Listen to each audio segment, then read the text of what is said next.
Hello guys, നമുക്ക് കുറച്ച് social media online കോടതികളെയും ജഡ്ജിമാരെയും പരിചയപ്പെട്ടാലോ?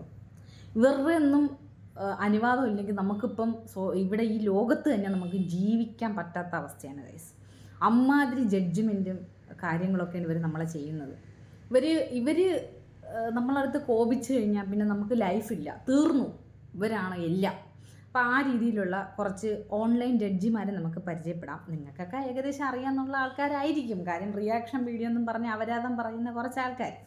അപ്പോൾ ഇപ്പം ഞാൻ ഈ വീഡിയോ ചെയ്യാനുള്ള റീസൺ എന്താണെന്ന് വെച്ചാൽ, റീസെൻ്റ്ലി ഒരു കണ്ടൻറ് ക്രിയേറ്ററുടെ ഇൻഫ്ലുവൻസർ എന്ന് പറയുന്നത് ഇവരുടെ ഒന്നും ജീവിതത്തിൽ നിന്ന് നമ്മളൊന്നും ഇൻഫ്ലുവൻസ് ഒന്നും ചെയ്യുന്നില്ല. പിന്നെ വായിന്ന് ഇവർ സ്വയം ഇൻഫ്ലുവൻസേഴ്സ് എന്ന് പറഞ്ഞ് നമ്മൾ പറയുമ്പോൾ അങ്ങനെ വന്നു പോണതാണ്. ഇപ്പോൾ ഒരു കണ്ടൻറ് ക്രിയേറ്റർ, സോഷ്യൽ മീഡിയയിൽ ഒരു കണ്ടൻറ് ക്രിയേറ്റർ, പുള്ളിക്കാരൻ്റെ ലൈഫിൽ നടന്ന ഏറ്റവും മോശമായിട്ടുള്ള ഒരു ഇൻസിഡൻറ്റ്, അതെന്താണെന്ന് ഞാൻ പറയുന്നില്ല. ഒരുപാട് പേര് കേരളം മൊത്തം കണ്ടിട്ടുണ്ടായിരിക്കും. കാര്യം അത്രമേൽ ആ പുള്ളിക്കാരൻ്റെ വ്യക്തി ജീവിതത്തെ എടുത്തു വെച്ച് ആൾക്കാർ നല്ല രീതിക്ക് അമ്മാനമാടി.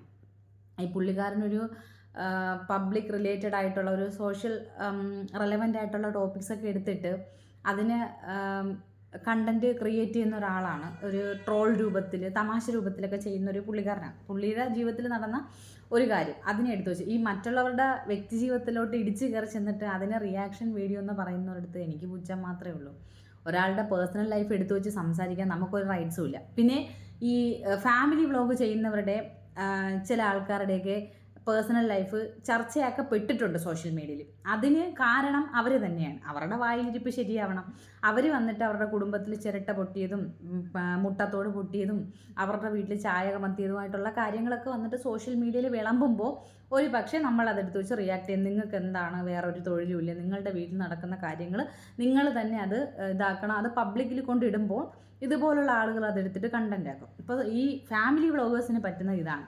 ഇവിടെ ഈ കോണ്ടന്റ് ക്രിയേറ്റ് ചെയ്യുന്ന ആ പയ്യൻ്റെ വിഷയത്തിൽ ആ പയ്യൻ്റെ വൈഫോ ആ പയ്യനോ വന്നിട്ട് ഇതുവരെ അതിനൊരു ക്ലാരിഫിക്കേഷൻ കൊടുത്തിട്ടില്ല. അവരുടെ ലൈഫിൽ എന്താണ് എന്നുള്ളത് അവരായിട്ട് വന്ന് പുറത്ത് പറഞ്ഞതുമല്ല. ആരൊക്കെയോ പോയി പോലീസ് സ്റ്റേഷൻ വഴി പോയി ചോർത്തിയിട്ട് കമൻറ്റ് രൂപത്തിലൊക്കെ വന്നിട്ട് ഇല്ലാത്തതും കയ്യിൽ നിന്ന് ഇട്ടതും ഇടാത്തതും ഒക്കെ ആയിട്ടുള്ള രീതിയിൽ പറഞ്ഞ കാര്യങ്ങൾ വളച്ചൊടിച്ച് വക്രീകരിച്ച് ആളുകൾ എടുത്തിട്ട് അങ്ങ് അമ്മാനമാടുകയാണ്.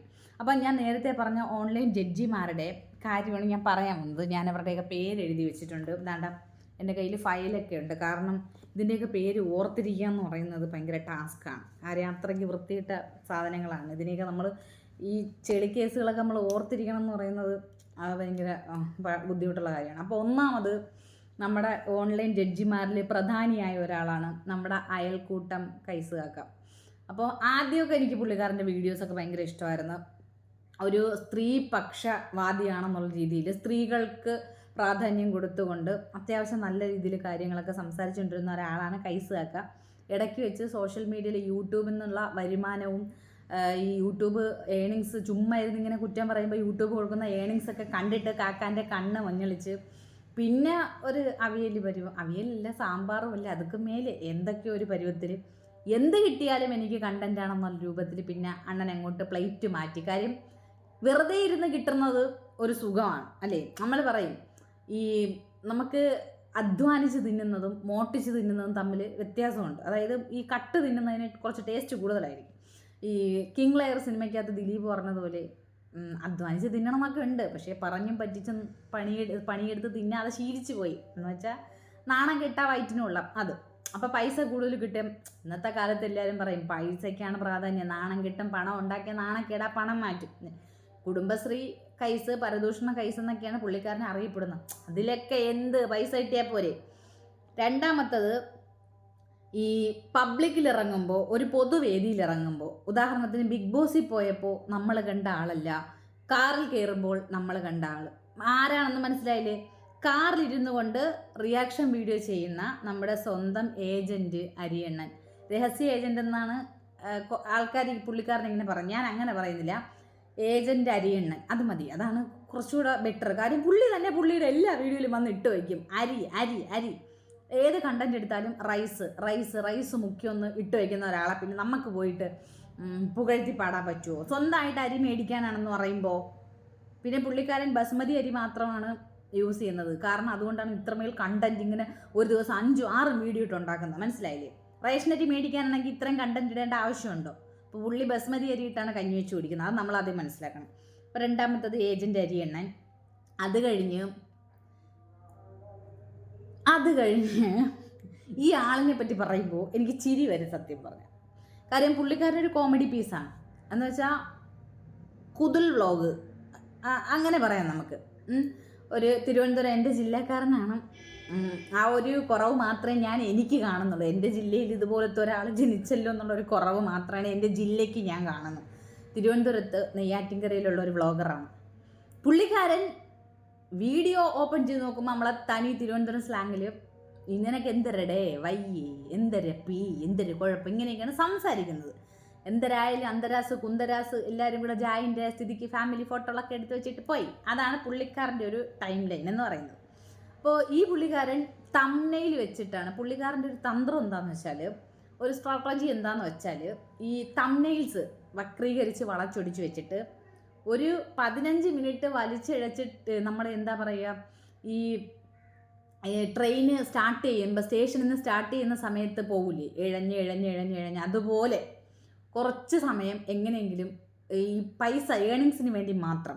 ഈ തംബ്നെയിൽ വെക്കുന്നത് വേറെ ആയിരിക്കും, പുള്ളിക്കാരൻ പറയുന്ന വിഷയം വേറെ ആയിരിക്കും. ഒരു പരസ്പര ബന്ധവും കാണില്ല.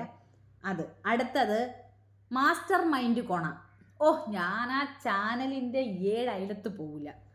എൻ്റെ ബ്രദർ വിഷ്ണു എന്ന് പറയുന്ന പയ്യൻ ഒരു വീഡിയോ ചെയ്തിട്ടുണ്ട്. അപ്പം ഞാൻ കയറിയിട്ട് നോക്കിയാൽ എൻ്റെ തമ്പുരാനെ ഇത് എങ്ങനെ കണ്ടുകൊണ്ടിരിക്കുന്നതാണത്. വേറൊരു പുള്ളിക്കാരനുണ്ട് മാസ്റ്റർ ബ്രെയിൻ എന്ന് പറഞ്ഞൊരു. ആ പുള്ളിക്കാരൻ ഈ ആൾദൈവങ്ങളെയൊക്കെ ഊക്കുന്ന ഒരാളാണ്. അത് ഞാൻ കാണാറുണ്ട് കേട്ടോ. അത് നല്ല രസമാണ് ആ പ്രോഗ്രാം. പക്ഷേ ഈ മാസ്റ്റർ മൈൻഡ് കോണ അത് ഈ പറയും പോലെ കോണ മാത്രമേ ഉള്ളൂ. 7 അയലത്തോട്ട് പോകാൻ പറ്റില്ല. ദൈവമേ ശിവനെ ഞാൻ പോകത്തേ ഇല്ല. അടുത്തത് ഒരു മഞ്ഞ തൊപ്പി വെച്ച ഒരു മഞ്ഞത്തലയും, തൊപ്പി മാറ്റി ഏത് കളറാണെന്ന് എനിക്ക് അറിഞ്ഞൂടാ, മുടി ഉണ്ടോയെന്ന് എനിക്ക് അറിഞ്ഞൂടാ. പേര് കിവി ഹിയർ. കിവി നമ്മൾ കഴിക്കുന്ന ആ ഫ്രൂട്ടല്ല, അയ്യോ അതല്ല ഇത് ഞാൻ ഇട്ട പേര് കിവി ഹിയർ. ഇതും ഇതുപോലെയാണ്.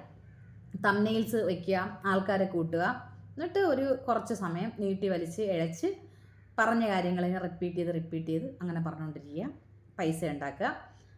അടുത്തത് ലൈഫ് ഓഫ് നൊണയന്തു. അത് എന്താ, Bigg Boss Jasmin Jaffar Bigg ബോസിലായിരുന്ന സമയത്ത് ഹിറ്റായ ഒരു ചാനലാണ് ലൈഫ് ഓഫ് നൊണയന്തു.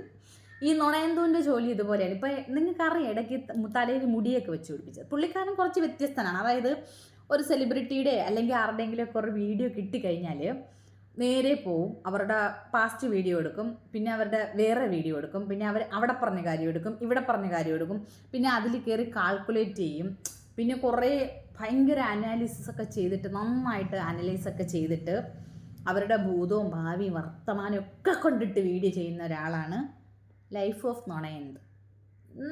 പരദൂഷണം തന്നെ. അടുത്തത് ഒരു ബിച്ചൂസ് ചാനലിൻ്റെ ഫുൾ നെയിം ഞാൻ പറയുന്നില്ല, പേടിച്ചിട്ടല്ല, എനിക്ക് താല്പര്യമില്ല, അതുകൊണ്ടാണ്. ഒരു ബിച്ചൂസ്. അത് പിന്നെ നമ്മൾ മറ്റേ കരിക്കുണ്ടല്ലോ, കരിക്ക് കാണുന്നവർക്കറിയാം. കരിക്കിൽ ഒരു റിങ്ക റോസ എന്ന് പറഞ്ഞൊരു എപ്പിസോഡ് ഉണ്ടായിരുന്നു. അതിൽ ഒരു കള്ളൻ്റെ വേഷം ചെയ്ത് അവൻ്റെ തല മഞ്ഞത്തലയാണ്. അതുപോലത്തെ ഒരു മഞ്ഞത്തലയും വെച്ച്, തൊപ്പിയല്ല കേട്ടോ, മഞ്ഞത്തലയാണ്. നേരത്തെ ഞാൻ പറഞ്ഞ കിവി ഹിയറാണ് മഞ്ഞത്തൊപ്പി, ഇത് മഞ്ഞത്തലയാണ്. മഞ്ഞത്തലയും വെച്ചിട്ട് എൻ്റെ അമ്മോ അപരാധ ഹേ ബായ് ക്യാ അപരാധ ഹേ, അപരാധത്തോട് അപരാധം. അത് അങ്ങനെ ഒരു അപരാധ ബായ്, അതും ഇതുപോലെയൊക്കെ തന്നെ. അടുത്തത് നമ്മുടെ രേണു സുധിയുടെ കാര്യത്തിൽ നമ്മുടെ ഒരു ബിഷപ്പ് ഉണ്ടല്ലോ, ഫാദർ നോബിൾ ഫിലിപ്പ് അമ്പലവേലിൽ. പുള്ളിക്കാരനെ എന്തൊക്കെയോ ഇല്ലാക്കഥ പറഞ്ഞിട്ട് പോലീസുകാർ പിടിച്ചോണ്ട് പോയി. കിഡ്നാപ്പല്ല, പോലീസുകാർ പിടിച്ചോണ്ട് കേസാക്കി അറസ്റ്റ് ചെയ്തുകൊണ്ട് പോയി 2 ഫോണും ലാപ്ടോപ്പും പിടിച്ചെടുത്ത സന്ദീപ് എന്ന് പറയുന്ന സ്വയം ഭയങ്കര സുന്ദരനായിട്ടിരിക്കുന്ന, എന്നാൽ കാഴ്ചയിൽ ഞാൻ ബോഡി ഷെയ്മൊന്നും ചെയ്യുന്നില്ല, കാഴ്ചയിലും സുന്ദരനാണെന്ന് സ്വയം വിശേഷിപ്പിക്കുന്ന സന്ദീപ് എന്ന് പറയുന്ന പുള്ളിക്കാരൻ. ഈ പുള്ളിക്കാരൻ ഇതുപോലെ തന്നെയാണ്, ഇതുപോലെ ഇരുന്നുണ്ട് കൊണ. ഇനി ഇവരുടെയൊക്കെ ഒരു തലതൊട്ടമ്മയുണ്ട്, അതാണ് നമ്മുടെ ചപ്പീന ജീവി. പിന്നെ ആ ചാനലിലോട്ട്, ചപ്പീനയുടെ ചാനലിലോട്ട് പോവാതിരിക്കുന്നതാണ് ഭേദം. കാര്യം ഇവരുടെയൊക്കെ തംബ്നെയിൽ എന്ന് പറയുന്നത് തംബ്നെയിൽ നമുക്ക് വായിച്ചാലും എന്ന് തോന്നിയാലും നമ്മൾ പോട്ടെ എന്ന് വയ്ക്കും. അതിലോട്ട് പോയിട്ട് തംബ്നെയിൽ ഓപ്പൺ ചെയ്യുമ്പോൾ തന്നെ നമ്മളെ ഒമിറ്റ് ചെയ്യും. ചപ്പീന ജീവി നമ്മൾ ഒമിറ്റ് ചെയ്യും. എന്നിട്ട് അത് പ്ലേ ചെയ്ത് നോക്കാൻ, എന്നിട്ടും ത്വരയുള്ളവർ പ്ലേ ചെയ്ത് നോക്കും. കാര്യം കേൾക്കാൻ താല്പര്യമുള്ളവരൊക്കെ നമ്മൾ അത് ഓപ്പൺ ചെയ്ത് നോക്കും. ഇത് വീഡിയോ ഓപ്പൺ ചെയ്ത് കഴിഞ്ഞാൽ പിന്നെ നമുക്ക് മൊത്തം സെൻസർ ബോർഡിനെ വിളിക്കേണ്ടി വരും. ബീപ്പ് ടൂ ടൂ ടൂ, അത് ബീപ്പ് ശബ്ദം മാത്രമേ ഉള്ളൂ. അപ്പം ഇവരൊക്കെയാണ് ഇന്ന് ഓൺലൈൻ മീഡിയ, സോഷ്യൽ മീഡിയ ഭരിച്ചുകൊണ്ടിരിക്കുന്നത്. കാര്യം നമ്മുടെ നാട്ടിൽ നിയമവും കോടതിയൊന്നും ഇല്ലല്ലോ. നമ്മുടെ നാട്ടിൽ നിയമവും കോടതിയും ഒന്നും ഇങ്ങനെയുള്ള കാര്യങ്ങളിലൊന്നും, അതായത് ഒരാളുടെ പേഴ്സണൽ വിഷയം എടുത്ത് പബ്ലിക്കിൽ കൊണ്ടിട്ട് സംസാരിക്കുന്നതിന് ചോദിക്കാനും പറഞ്ഞു ആരും ഇല്ലാത്തതുകൊണ്ട് ഇവരൊക്കെ വന്നിരുന്നുണ്ട് ഇങ്ങനെ കൊണ തന്നെ. പിന്നെ ഈ കുതുൽ വ്ലോഗും ഈ കിവി ഹിയറും ഈ ലൈഫ് ഓഫ് നുണയന്തു, ടോക്സിക് നുണയന്തു എന്നും ആൾക്കാർ വിളിക്കുന്നുണ്ട്. ഇവരുടെയൊക്കെ ഒരു പ്രധാന ഇരയായിരുന്നത് രേണുസുധിയായിരുന്നു കുറച്ച് നാൾ മുന്നേ വരെ. ഇപ്പോൾ രേണുവിന് ക്യാൻസർ വന്നപ്പോൾ ഇവർക്കൊന്നും ചെയ്യാനില്ല, കണ്ടന്റ് ഇല്ല. രേണുവിൻ്റെ നെഞ്ചത്തോട്ട് കയറിയ രേണുവിന് എന്തെങ്കിലും സംഭവിച്ചു പോയാൽ ആൾക്കാർ പഞ്ഞിക്കിടും, ആ അവസ്ഥ, വഴിയിലിട്ടടിക്കുക ആ അവസ്ഥയായി. അപ്പോൾ അതുകൊണ്ട് ഇപ്പോൾ എന്ത് ചെയ്യുമെന്ന് ആലോചിച്ചുകൊണ്ടിരുന്നപ്പോഴാണ് ഇതുപോലൊരു കോണ്ടന്റ് ക്രിയേറ്ററുടെ ലൈഫിൽ ഇങ്ങനത്തെ ഒരു കാര്യം വന്നത്. ഇവിടെ എനിക്ക് ചോദിക്കാനുള്ളൊരു ചോദ്യം, ഒരാളുടെ വ്യക്തി ജീവിതത്തിൽ ഒരു കാര്യം വന്നു, അവരതുകൊണ്ട് പബ്ലിക്കിൽ ഇട്ട് കഴിഞ്ഞാൽ നമുക്കതിനെ എടുത്തു വെച്ച് സംസാരിക്കാൻ റൈറ്റ്സ് ഉണ്ട്. നമുക്ക് പറയാം നിങ്ങൾ എന്തിനാ ഇത് പബ്ലിക്കിൽ കൊണ്ടിട്ടത് എന്ന് ചോദിക്കാം. ഇവിടെ ഒരാൾ അയാളുടെ പേഴ്സണൽ ലൈഫിൽ നടന്ന ഒരു ഇൻസിഡൻറ്റ്, ഒരു ഭയങ്കര ട്രാജഡി, ഇൻസിഡൻറ്റ് എന്ന് പറഞ്ഞാൽ അത് ചെറുതായിപ്പോവും, ഒരു ട്രാജഡി അയാളുടെ ലൈഫിൽ തന്നെ ഏറ്റവും വലിയൊരു ദുരന്തമായിരിക്കും അയാൾക്കത്. ഇപ്പോൾ നമ്മുടെ ലൈഫിലെ ദുരന്തം എന്ന് പറയുന്നത് നമുക്ക് നമ്മുടെ മാതാപിതാക്കളെയൊക്കെ നഷ്ടപ്പെട്ടു പോകുന്നൊരു സെനാരിയോ, ഒരു സീനായിരിക്കും അല്ലേ. നമുക്ക് പ്രിയപ്പെട്ടവരെയൊക്കെ നഷ്ടപ്പെട്ടു പോകുന്നൊരു ദുഃഖമായിരിക്കും നമുക്ക് ഏറ്റവും വലിയ നഷ്ടം എന്ന് പറയുന്നത്. അതുപോലെയാണ് നമുക്ക് ഡിവോഴ്സ്, നമ്മളെ പാർട്ട്ണർ നമ്മളെ തേക്കുക എന്നൊക്കെ ഉള്ള കാര്യങ്ങൾ നമുക്ക് ലൈഫിൽ സംഭവിക്കുന്നു. അതുപോലത്തെ ഒരു സിറ്റുവേഷനിൽ ഒരാൾ ഒരു വലിയ ക്രൈസിസിലൂടെ കടന്നു പോകുമ്പോൾ അയാൾ വന്നിട്ട് അതിനെ പുറത്തു പറയാത്ത ഒരു ടൈമിൽ, അയാൾ വന്നിട്ട് അതിനൊരു എക്സ്പ്ലനേഷൻ തരാത്തൊരു സമയത്ത്, അയാളുടെ ലൈഫിൽ എന്താണ് സംഭവിച്ചതെന്ന് വ്യക്തമായിട്ട് അറിയാത്തൊരു സമയത്ത് അയാളുടെ ലൈഫിൽ കയറിയിട്ട് ഇങ്ങനെ കൊണയടിക്കുന്നവർ എന്ത് ചെയ്യണം? ഇപ്പോൾ തമിഴ്നാട്ടിലൊരു നിയമം ഇറങ്ങി. വിശാൽ എന്ന് പറയുന്ന നടൻ വിജയോട് പറഞ്ഞു, വിജയാണല്ലോ CM, ഈ സോഷ്യൽ മീഡിയ ഓൺലൈൻ ജഡ്ജിമാരായിട്ടിരിക്കുന്ന ഇതുപോലെ വന്നിരുന്ന കൊണയടിക്കുന്നവർക്കെതിരെ എന്തെങ്കിലും ഒരു നിയമം കൊണ്ടുവരണമെന്ന് പറഞ്ഞു. ഇങ്ങനെ ഒരാളുടെ വ്യക്തി ജീവിതത്തിൽ കയറി, നമുക്കറിയാം ജയം രവിയുടെ കാര്യം വെച്ചിട്ടാണ്. ജയം രവിയുടെ വ്യക്തി ജീവിതത്തിൽ ഇതുപോലെ ക്രിറ്റിസിസം ഉണ്ടായ പുള്ളിക്കാരനൊന്ന് പൊട്ടിത്തെറിച്ച സമയം ഉണ്ടായിരുന്നു. നിലവിട്ടിട്ട് പുള്ളിക്കാരനല്ലാതെ ഒന്ന് പൊട്ടിത്തെറിച്ചൊരു സമയം ഉണ്ടായിരുന്നു. അപ്പോൾ ആ ഒരു ഇത് കണക്കിലെടുത്തിട്ടായിരിക്കാം ഒരു പക്ഷേ വിശാൽ ഇങ്ങനെ സൈബർ ബുള്ളിങ് എന്ന് പറയുന്നത് നമുക്കത്ര സുഖമുള്ളൊരു കാര്യമല്ല അത്. നമ്മളെ അറിഞ്ഞുകൂടാത്ത കുറേ ജഡ്ജിമാരുടെ അവരുടെ പേഴ്സ്പെക്റ്റീവിൽ അവർ പറയുന്ന അഭിപ്രായം കേട്ടിട്ട് നമ്മളെ വിമർശിക്കുക, നമ്മൾ ആരെന്ന് പോലും അറിഞ്ഞൂടാത്ത കുറേ തെണ്ടികൾ നമ്മളെ കുറ്റം പറയുക, ബുള്ളിങ് ചെയ്യുക, ക്രിട്ടിസൈസ് ചെയ്യുക, കമൻറ്റ് നെഗറ്റീവ്, ഇതൊക്കെ നമുക്ക് ശരിക്കും പറഞ്ഞാൽ നമ്മുടെയൊക്കെ മുഖത്ത് നോക്കിയിട്ട് ഒരാളെ പോടിയെന്ന് വിളിച്ചാൽ പോലും ഞാനൊക്കെ ഒന്ന് 2-3 ദിവസം പിന്നെ ആഹാരം ഇറങ്ങൂല, അമ്മാതിരി റിഗ്രറ്റ് ചെയ്യുന്ന ആളാണ്. അപ്പോൾ നമ്മളെയൊക്കെ ഇങ്ങനെ മോശം പറയുമ്പോൾ ഇതൊക്കെ നമ്മൾ കണ്ടുകൊണ്ടിരിക്കുന്ന അത്ര സുഖമുള്ള കാര്യമൊന്നുമല്ല. ഇവരുടെയൊക്കെ ഈ ഓൺലൈൻ ജഡ്ജിമാരുടെ പേഴ്സണൽ ലൈഫ് ആർക്കെങ്കിലും അറിയാമോ? ഇവരുടെയൊക്കെ കാര്യങ്ങളിൽ ആരെങ്കിലും നുഴഞ്ഞു കയറുന്നുണ്ടോ? ആരെങ്കിലും സംസാരിക്കുന്നുണ്ടോ? ഇവരുടെയൊക്കെ വ്യക്തി ജീവിതം ഇവരെ ഹൈഡാക്കി പുറത്ത് വിടുന്നുണ്ടോ? അപ്പം ഇങ്ങനെ കാറി കയറി ഇരുന്ന് കൊണയടിക്കുന്ന ഇവരുടെയൊക്കെ വ്യക്തി ജീവിതത്തിലും അന്വേഷണങ്ങൾ വരണം. ഇവർ ആരെയൊക്കെ തേച്ചിട്ടുണ്ട്, ആരുടെ കൂടെ പോയിട്ടുണ്ട്, ആരെന്തൊക്കെ ചെയ്തിട്ടുണ്ട് എന്നുള്ള ഡീറ്റെയിൽസ് കൂടെ നമുക്കറിയണം. കാര്യം അത്രമേലാണ് ഒരാളുടെ പേഴ്സണൽ ജീവിതത്തിലോട്ട് ഇവർ കയറിയിട്ട് ഇവർ കാണിക്കുന്ന കൊണയടികൾ.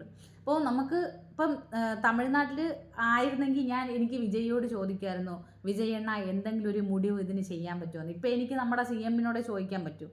നമ്മുടെ CM-നോട് ഞാൻ ചോദിക്കുവാണ്, ഈ സോഷ്യൽ മീഡിയ ഈ ഒരാളെ ഇങ്ങനെയിട്ട് തേജോവധം ചെയ്യുന്ന, അയാളൊരു വീണ് കിടക്കുന്ന അവസ്ഥയിൽ അയാളെ ഇങ്ങനെയിട്ട് ചവിട്ടി തേക്കുന്ന ഈ അലവലാദികൾക്കെതിരെ എന്തെങ്കിലും ഒരു നിയമം സ്വീകരിക്കാൻ നമ്മുടെ സോഷ്യൽ മീഡിയയ്ക്ക് കഴിയുമോ എന്ന് ഞാൻ നമ്മുടെ സോഷ്യൽ മീഡിയ അറ്റാക്കിനെതിരെ നമ്മുടെ CM-ന് കഴിയുമോ എന്ന് ഞാൻ താഴ്മയായിട്ട് ചോദിക്കുകയാണ്, നിവർത്തിയിട്ടൊരു ചോദിക്കുകയാണ്. ഒരു പയ്യൻ്റെ അത്രയും ക്രൂഷ്യലായിട്ടുള്ളൊരു സിറ്റുവേഷനിൽ ആ പയ്യനെ ഇത്രമേൽ ഹറാസ് ചെയ്ത്, ഇത്രമേൽ സൈബർ ബുള്ളിങ് ചെയ്ത, സപ്പോർട്ടായിട്ട് നിന്ന് ഞാൻ സപ്പോർട്ടാണെന്നുള്ള രീതിയിൽ പോലും ആ പുള്ളിക്കാരനെ സൈബർ ബുള്ളിങ്ങിന് ഇട്ടുകൊടുത്ത ആത്മാർത്ഥ സുഹൃത്തെന്ന് പറയുന്ന ആൾക്കാർ വരെ ഇവിടെ ഉണ്ട്. അപ്പോൾ ഇവരെയൊക്കെ എന്തെങ്കിലും ഒരു നടപടി ഈ വായ്ത്താളത്തിനെതിരെ എടുക്കാൻ പറ്റുമോ സർക്കാരെ? നിങ്ങൾക്ക് എന്തെങ്കിലും, നിങ്ങളിപ്പം പഴയ സർക്കാരിനെ കുറ്റം പറഞ്ഞിട്ട് അവരത് ചെയ്തില്ല ഇത് ചെയ്തില്ല എന്ന് പറഞ്ഞുകൊണ്ടിരുന്നിട്ട് ഒരു കാര്യമില്ല. ഇപ്പോൾ ഈ നടക്കുന്ന ഈ അനീതിക്കെതിരെ ഇതുപോലുള്ള ഏതെങ്കിലും ഒരു അലവലാതിയെ കയ്യാമം വയ്ക്കാൻ നിങ്ങൾക്ക് പറ്റുമോ?